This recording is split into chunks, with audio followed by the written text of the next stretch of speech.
Well, hello, reinventors, and welcome back to the podcast. My name's Mel Loy. And I'm Fadi Ramsey. And we are joining you, I'm joining you from Brisbane, or Mianjin as it's known. And Fadi is joining us. Where from today, Fadi? Today from Cairo, and we always are proud to say from Cairo to Brisbane and everywhere in between. That's exactly right. And funnily enough, we met in Southeast Asia. So, this is the type of world we live in. It's pretty global. And speaking of global, we have a global guest on today, do we not? Sharon Connolly. She is the GOAT of consulting and originally hails from England. And I don't know about you, Fadi, but I reckon this chat was maybe one of the best conversations we've had. What did you think? I agree 100% with all of the hands-on practical insights that she shared out of her experience. So nothing generic, no fluff, just hands-on practical, right to the point experience. Yeah, that's right. And the reason we wanted to have this conversation was because you are going to face challenging situations as a consultant. You are going to face clients who aren't paying well or who aren't paying at all sometimes. You're going to have challenges with the type of work that you're doing when you're there, how they treat you. Fadi, I'm sure you've had some of those challenges yourself. Everyone has those challenges, and sometimes those challenges, although a little bit expected, but they're shocking. So that's why this episode is extremely important to set your expectations. Yeah. And I know you've said it a few times, but that Instagram image of somebody, sitting by the beach sipping cocktails on their laptop while working, it's never that smooth sailing, is it? It doesn't happen in reality. No, absolutely not. So let's do a quick intro for Sharon. So for those of our listeners who may not have heard of Sharon, jump onto LinkedIn and give her a follow because she always shares really insightful stuff on there, plus a bunch of free templates, which is always lovely. But Sharon is a highly accomplished change manager based in Sydney with a global footprint in training and keynote speaking across 12 countries. She started her career as an IT trainer specializing in Microsoft Office. And over that time, she's developed this really deep passion for leveraging technology to simplify and enhance everyday work. And you definitely see that in the work that she shares on LinkedIn. Now, in 2019, she founded Change Superhero. And initially, she was sharing resources to support change managers during the early days of COVID, which we all remember all too well, I'm sure. And now today, she is one of Australia's leading change managers, offering 12 courses and sharing over 500,000 templates worldwide to empower change managers. And alongside running Change Superhero, Sharon continues to work full-time as a change consultant and trainer. So she is just incredible. She's had a really brilliant career, continues to have a really brilliant career. And in this episode, we dive into some of the common challenges that we face as consultants. Things like, as I said, clients trying to screw down your price, constantly changing scope, not listening to your advice, all those sorts of things as well. It really was a great conversation. I think our listeners are really going to enjoy it. You made me even curious to get back to that conversation immediately. Well, without further ado, let's get into it. Here's Sharon. Drum roll. Sharon Connolly, welcome to Reinventors. Hello. Good to be here. We are very excited to have you here. For those who, though, may be living under a rock and haven't heard about you, tell us a little bit about what you do and how did you get to that stage? So I have a day job as a change manager. So many of the people in my audience, they help people get from where they are now to where they need to be. So whether that's a new system or a new building, change managers like me are the people that handhold them on the journey and work side by side with the project team. So that's what I do. But about 6 years ago, I started to share some resources with people who did that same job. And it just went a bit viral. So most people in the change industry now know who I am, and I help them take other people on the journey with artifacts that I create. And when PowerPoints and things like that. Yeah, so Sharon is downplaying her level of skill here quite considerably. She posts these amazing videos of her creating these PowerPoints, and they are anything but boring. They're pretty incredible because you do a bit of work with Microsoft too, right? I do. Since I started posting the PowerPoints and sharing the PowerPoints and sharing my knowledge about PowerPoint, mainly PowerPoint, but also Outlook, Excel, and these days Copilot, Microsoft awarded me this very prestigious award called an MVP, which is a most valuable professional. And MVPs, we're really given that award for how we help the community. And you absolutely do. We'll put a link to Sharon's website in the show notes because there's loads of cool resources on there and training.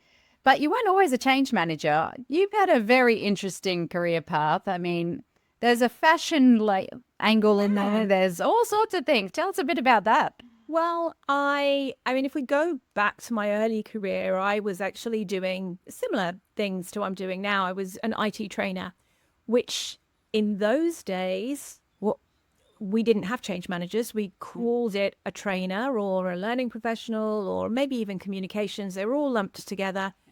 But I was actually a change manager. The way that I did it and the organizations that I worked for, we really did consider the learning journey and the longevity of what we were doing. So rather than just doing a training course, how would these people continue to learn when we left? So that's what I did. I did that for about 15 years. And then I decided that there's only so much excitement that you can have over an Excel spreadsheet. I mean, I was wrong about that. I still get really excited about an Excel spreadsheet. But I just needed a bit of a break. And I thought, I know, what shall I do? And I retrained, not intentionally. I was just trying a few things out as a hobby. And I ended up being an image consultant. So personal styling, personal shopping, and then me being me and, leveraging it and moving it to the next level. I had a studio, I was on TV. When they would do a breakfast TV segment and they would, have a politician wearing a particular tie, I would be wheeled out to say, well, Sharon, what do you think of this tie that they're wearing? What do you think of those shoes? So I was a sort of commentator for hire. But I used to take people shopping and go in their wardrobes, which was fabulous.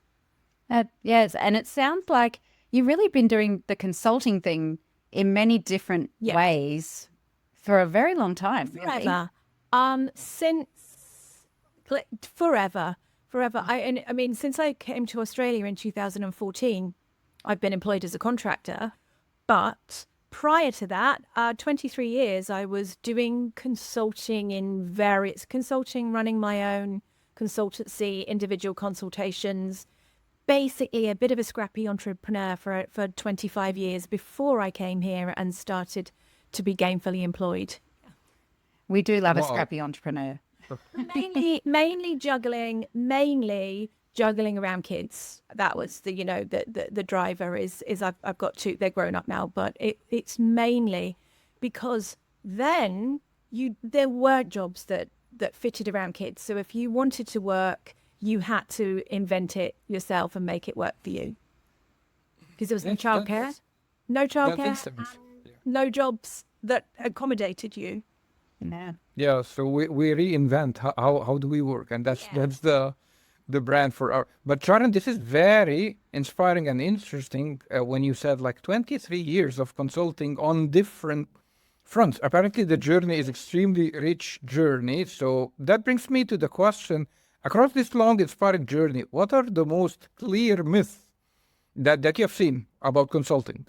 The myths. The main one, and this would particularly, I mean, I still get this now with change management, but particularly with image consultancy, people thought that it was a really glamorous job, because it sounds glamorous. I mean, even the glamorous bits where you're shopping with people, you're fetching and carrying clothes and taking bags backwards and forwards. And you're scrabbling around in the bottom of people's wardrobes trying to pry a black T-shirt out of their hands.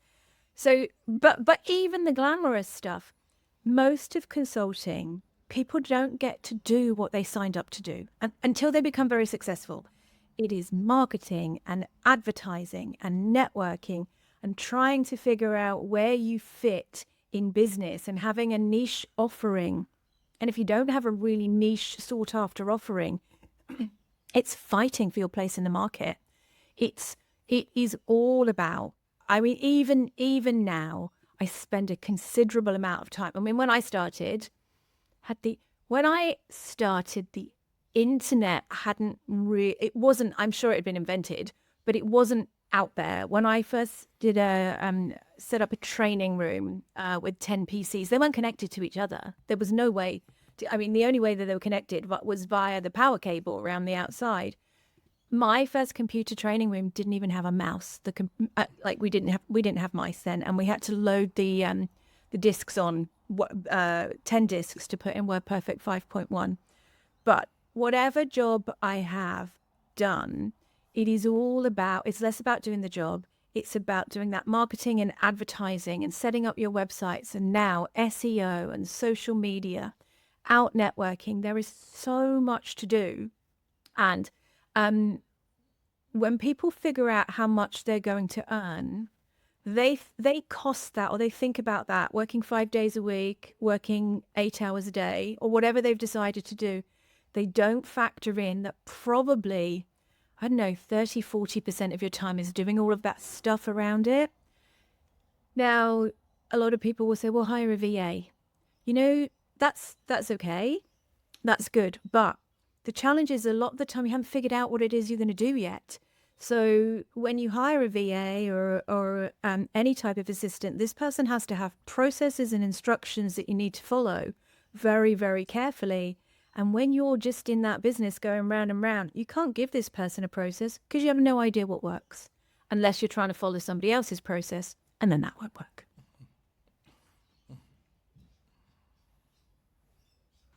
Sorry, I wasn't coming off mute for me. Yeah, I think it's one of the things, you're right, Sharon. You need to, I think, switch your mindset that you are going to run a business. It's not just you going out there doing your work and see you later. It's you got to do the marketing, you got to do the finance, you got to do sometimes you have to do the HR on yourself or others. And, you know, everything, yeah, you do your calculations, this is what we'll earn. Well, I'm sorry, you're going to lose a big chunk of that in tax too. So, yeah, well, I guess that depends on where you live. yeah, that's true. Where are your bank accounts based, Jeff? Yeah, I did live in Singapore for 6 years, and that was much less of a chunk to disappear. But yeah, and I know that people can set up businesses, and then most people who go into a consulting role don't go in with a wad of cash behind them. No. They go in going, okay, something's happened, I've been made redundant, or I'm going back after having kids. There's normally some type of life event where they think, you know, I'll try being a consultant for a while. And they rarely have a large amount of money behind them to set up everything correctly. And I do know somebody a long time ago that I worked with that had the luxury of having a large nest egg, I watched this with interest. They were clients of mine, and they spent a long time designing this perfect business, everything perfect, the processes, the end-to-end, exactly how it was going to be. And you know, the thing was that they weren't able to, what we would now call, be agile and pivot. They weren't able to pivot, and they designed it and they got so far into it, and they spent so much money on things like brochures and websites, designing it perfectly, that when they got like a year in and then figured out, actually, that's not what we really want to do. It was too difficult for them to back engineer. And for us, for sort of more of a scrappy entrepreneur, you try something, people don't see what you try and it doesn't work. But you try something, and if it doesn't work, you just go, oh, I'll do this instead, or I'll do this instead. And if you overthink your business or you overinvest in it, you don't have that luxury unless you have a huge amount of money. Yeah, a really, really good point. And I think one of the other things, and this is what the topic of conversation is about today, is it's not always smooth sailing with your clients either. As much as you would love it to be, it's not the case. Oh, I wouldn't say never. I have lovely clients. It's not always. I have some difficult ones, yes. Yeah, and we've all had them. And I guess over 23 years, you've probably had your share too. So we would love to get your perspective on how to deal with what we see as some of the common challenges. And the first one is when you're bidding for work or you're putting in a proposal and the potential client is basically trying to screw down your price. What's your approach when that happens? Just don't work with them. But I'm saying that now because my business is successful and I'm successful. However, in the past, particularly, I've done a lot of speaking. So, just to put myself out there as a keynote speaker on various subjects, predominantly when I was teaching image. And, anybody who's a speaker out there will completely relate to the fact that people will say, come and speak for free. It's exposure. There's all these people in the audience. They're bound to book you. Well, that almost never happens. But a lot of people expect you to speak for free. Well, you're just speaking. I mean, how hard is it to turn up and speak for half an hour? Really, how hard is that? So a lot of people will try to reduce your price in that way. And when you're starting out, it's really difficult. When you're established, have boundaries and think about, and there are clients that I think, am I likely to get repeat business? My trick for repeat business that I've used a couple of times now, people will say, we're going to book 10 courses with you. Can we have a discount? And I say, I look forward to working with you. I'll do 9 and you can have the 10th one for free. Okay, that's a good way of locking in your 10% discount. After I've done 9, you can have the 10th one for free. Otherwise, you deliver 1 or 2 at that discounted price. When you're starting out, if it's something like a free workshop or a free lunch and learn session, think about, are there other benefits? Is there anything else that you can leverage? So if somebody wants you to come and speak for free, can you go back and have one of their meeting rooms for free? That's worth probably $1,500. Can you appear in their newsletter? Can you get their mailing list? If it's a big venue, will you be videoed? Then you can have it for your show reel. So I think that people need to, particularly when you're starting out, and even for me, is it going to put me in front of an audience that is going to help me going forward? Or are there any other benefits for me speaking? When I did more speaking, and even now, sometimes people will fly you places and put you up in a hotel, go away for a weekend with the hubby. That's it. So think further than that. But in my day-to-day work, I now turn people down. I now say, and then what I do is I refer them to somebody else. So I'll say, that's not for me. That's not at my price point. Can I refer you to this person who is more in line with the fee that you're looking to pay? But that's so easy to say when your bank balance is healthy. It's not easy to say when you're starting out. And, when we look at speaking, I think when I started out, and also image consulting as well, I would go and do fashion shows and things for no money.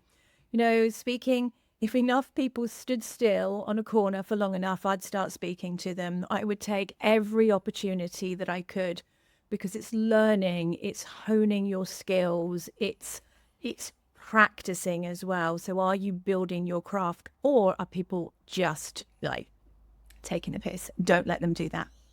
Yeah, I think, Sharon, while you're talking, that brought me some good memories from the old age of being a consultant, and then this company is just with all ego. We are giving you the opportunity to work with us, so you should narrow down your prices because you are working with X and Y. That was a myth that I bought in like 20 or 25 years ago. But there is another type of challenging client who is constantly and frequently changing the scope. And this is always a painful client. How do you deal with that? Well, you learn from it and you don't let it happen too many times. I think one of the challenging things, and I haven't figured this out yet, is that if I'll have to give you an example of something where this happens so that we have context. But I would deliver a workshop, as you would, I guess, Mel. I would deliver a workshop for an organization. So the organization says, Sharon, can you come and deliver this workshop to our leaders on the 15th of May? And then I will quote them for that.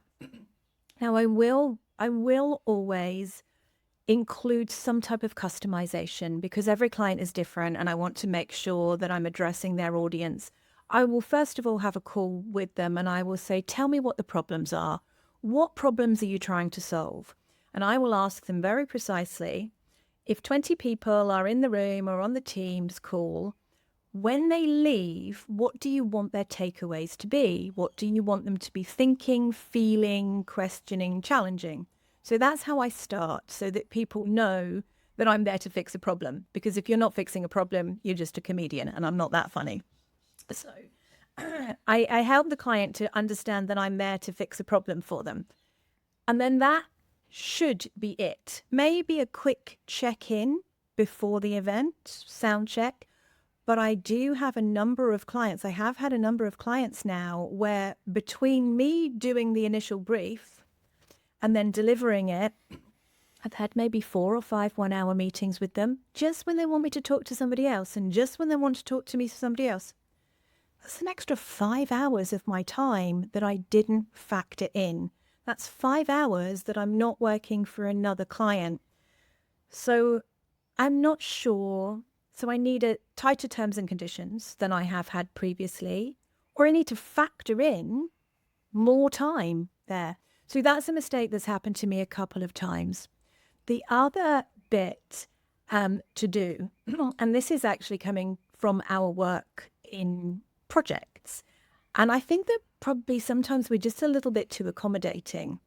And if a client said, and this has happened before, you were going to talk to us about this, but could you now include some co-pilot, or could you do some of that? And I would say, and this is where it's handy if you do have an assistant, because you can outsource this bit. And I would say, absolutely, but that would be a change request. If you could just fill in this form to detail the change, and then I'll let you know how that reflects the price. And you can sometimes just say that because I have a process. You signed on this. I have a process.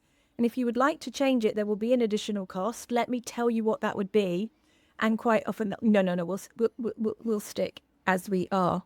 But clients think that they can change their mind and that they can change the scope because it's easy for them and they don't realize. Another thing that happens quite often when you are speaking is at the last minute, you'll submit your presentation and they'll say, oh, could you just put it in our template? And that can take a speaker a day to do that. And also, if you are speaking for free, even if they tell you that in advance, if you've got your own material, it can take people such a long time to switch things. And I think that we underestimate. We need to be clearer about our scope. When a client changes the scope, we need to have a process that makes it, and this is, as I mentioned before, is easy if we have an EA, because, or you could just pretend to be your own EA. Say, Sharon's asked me to send this change request form just so that we could understand the new scope and quote you accordingly. I don't do that, but it does sound like a good idea to have your own pretend EA. Well, that's what AI is for, isn't it? Yeah. So, look, I don't have that right. I'm still learning from mistakes, and I do things, and I think, like Corey just explained to you, that I now say to people if they would like multiple workshop discounts, I will say, absolutely, I'll deliver 9 and you can have the 10th free. But that's because I've previously quoted people and then they've decided, oh, we've changed, we've gone a different direction. The budget has been cut for that. And you've just delivered them 3 cut price workshops. So be kind to yourself. And when you make a mistake or you hear somebody else has made a mistake, try to learn from it. I think there's some excellent learnings there. I think there's a challenge as well there in the fact that I want to be very flexible and amenable to my clients and approachable. And if I can, I want to be able to say yes, and I want to be able to say no problem, because that's the type of relationship that I have with them. But it has bitten me on the backside a few times. But not too many. I also will give people their money back. Not now. I would give them their money back. Nobody asked me for my money back. Actually, somebody took a course and she messaged me and she said that was not what I was expecting. And I said, no problem. And I immediately refunded her. And I said, here you go, here's a refund. And I said, from what you've asked me, I think you should have had this course instead. So I refunded her initial fee, and then I gave her another course for free, which she said, yes, that's exactly what I wanted. So she had not the best experience, not the experience that she was expecting, whether that was my fault or her fault, we don't know. But I immediately gave her her money back and then gifted her so that she had a good experience. Otherwise, I have had in the image industry wranglings with somebody who asked for their money back that has gone on again and again. And I can remember looking back thinking, I've now spent days and days and hours and days trying to put this right for a client that will never be happy. They will never be happy. I should have just given their money back on day one. Yeah. And that's the thing, right? We often learn from our own mistakes as much as we learn from other people's, hopefully, as well. So I think those are great tips. One thing I've found, like you mentioned with the workshops, I've had, experiences where thankfully somebody's given me a heads up and said, look, they are going to want to have like 6 meetings with you before you run this. So factor that in. And I actually really spell it out in the workshop proposal saying, we'll have an initial meeting here, we'll do this, then we'll have another meeting, blah, blah, blah. And if they want more than that, I'm like, that's fine, but that's, extra, whatever. Yeah. So it's up to you. You can have the extra and pay for it or not. Doesn't bother me either way. And the other thing is too, with projects, yourself, Sharon, the changes as it's changing. Nothing's ever linear. So I've found if I can convert them to a retainer where we go, look, well, it's this many hours a week. And I'm pretty flexible with them. If we haven't used them all in a month, then we'll roll some over. And I'm also like, you're not locked in for 6 months. We do this for as long as we need to. And most, once you explain that, the scope is challenging to price, then they're pretty comfortable with that arrangement as well, because they still know what they're paying. They know exactly how much they're paying every month. It's just, what the deliverables are might change as well. And if somebody doesn't use their hours, if they've paid you for 10 hours and they don't use them, do you roll them over or do they lose them? We roll them over for 1 month. So, and that happens, what it's like, the change project stalls because all of a sudden there's no funding or, decision's been made and then it's changed and those sorts of things. So we understand that stuff happens, but it's still, you can't, like you say, take the piss and then just keep pushing, kicking the can down the road. But that's challenging because if they don't, and this is also challenging for me as a consultant, is if you think about the ideal where you have lots of clients that have bits and pieces is actually fitting them together. When today I'm at a client site, today I'm on a full day at a client site, and then I have to have a meeting with another client. And I'm always upfront to let them know, just to let you know that I do have other clients and I will need a degree of flexibility.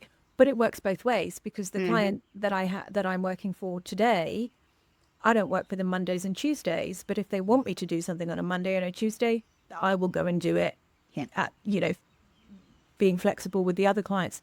It is tricky fitting all of those pieces together. And when you're in a day rate or a weekly rate, you give yourself thinking time.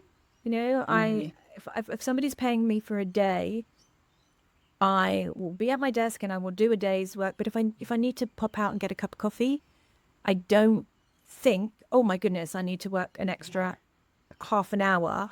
Yeah. I'm thinking and ideating whilst I'm having a cup of coffee. If I go downstairs and put the washing on whilst I'm listening to a Teams call or something like that, I'm still working.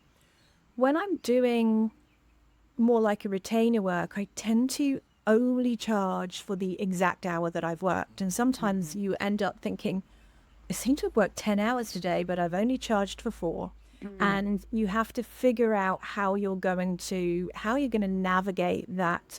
Almost, I've started a buzzer. Yeah. And you can't do that because that's you're wandering to the coffee shop. You're thinking about another strategy or another approach or so that I find that challenging as well when you have multiple contracts and you're trying to piece it all together so that you're still earning a really good wage for all of the work that you're doing.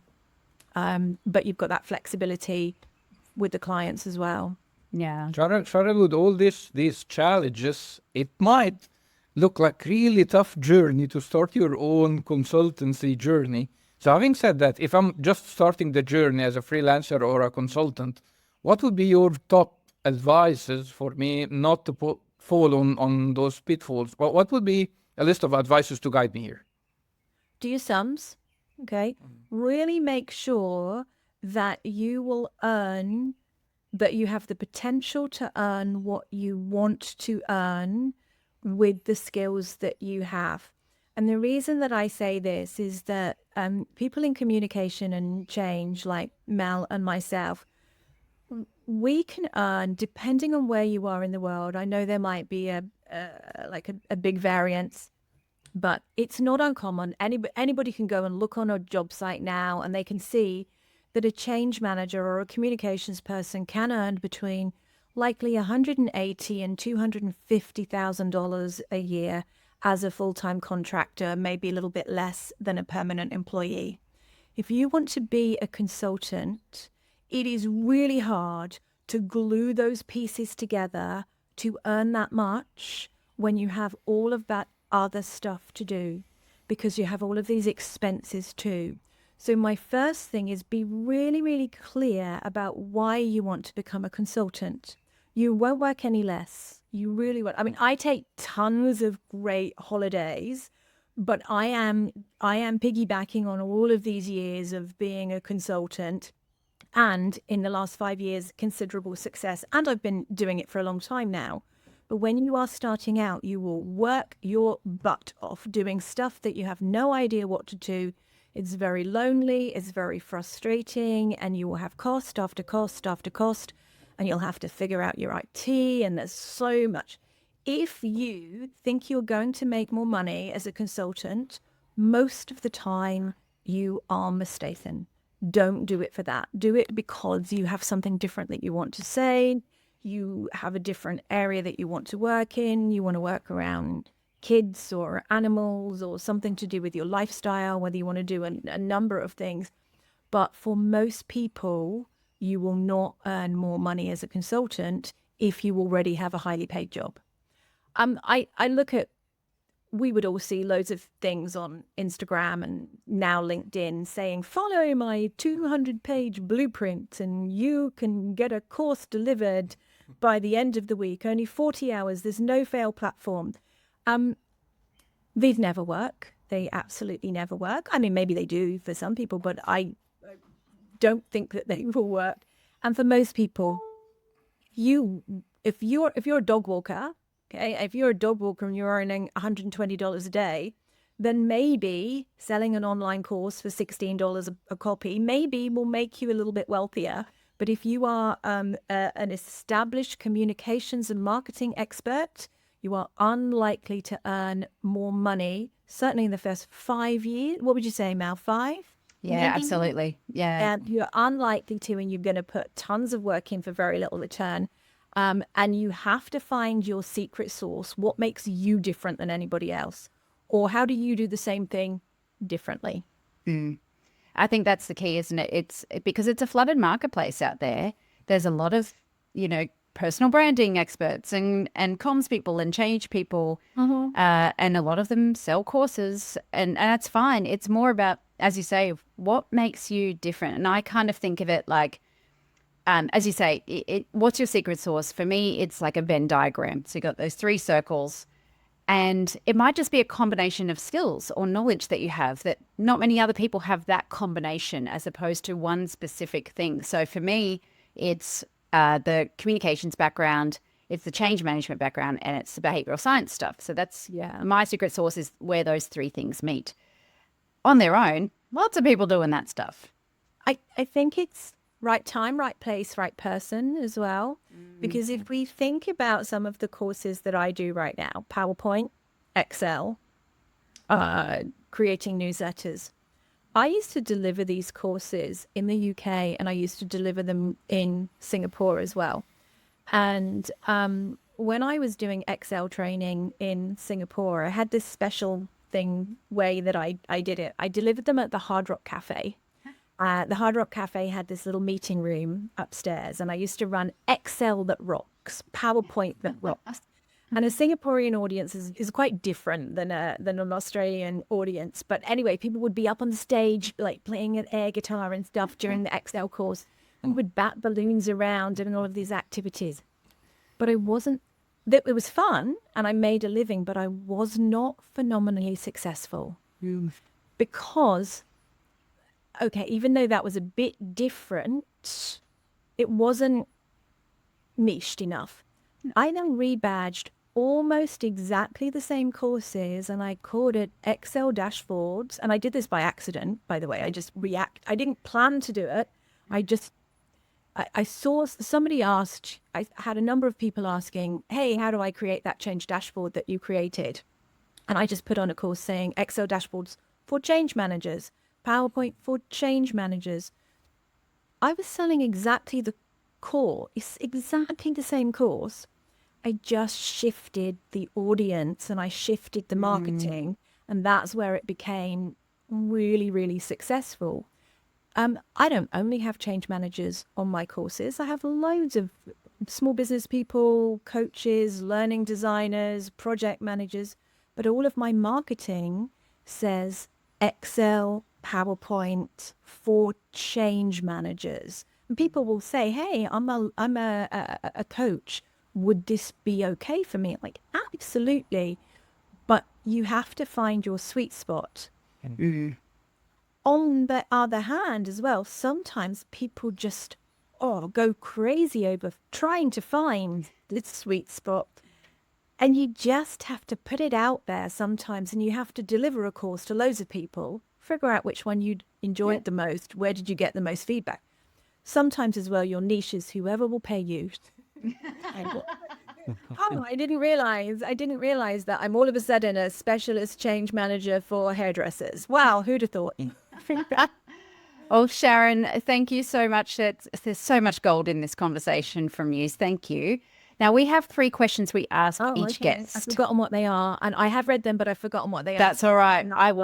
We will read them to you. So the first one is, if you could wave your magic wand and change anything about freelancing and consulting, what would it be?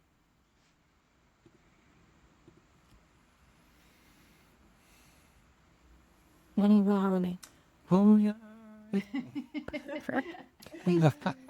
think I would just like the client fairy. Could I just find a client fairy living under a plant at the bottom of my garden?